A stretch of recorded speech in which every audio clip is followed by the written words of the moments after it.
Mi sono fermato a pensare che tutta questa esterofilia ci fa male.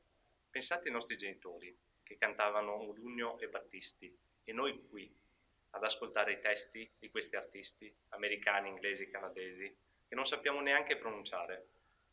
Perché? Che ci sarebbe di male se salissimo la scala per il paradiso, avvicinandoci lentamente, passo passo, soavemente alla meta?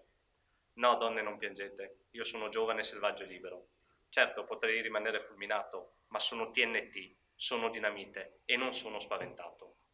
Ma lungo il boulevard dei sogni infranti, la mia solitudine mi stava uccidendo. Dammi, bambino, un'altra possibilità.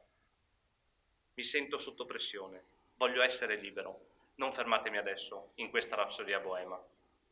Nella mia testa zombie mi hanno fatto perdere la mia strada e ho vinto un biglietto di sola andata per l'inferno, dove mi trovai una certa simpatia per il diavolo. Ma i dolci sogni sono fatti di questo, e all'improvviso mi colse il suono del silenzio e mi resi conto che era solo la mia immaginazione, erano necessità oscure, e mi trovai nell'altro lato e null'altro mi importava. E sotto una neve, hey ho, e una pioggia di novembre, mi ritrovai a bussare alle porte del paradiso. E lì ti trovai, come Romeo e Giulietta, eravamo i sultani dello swing, perché dopo tutto tu sei il mio muro di meraviglia.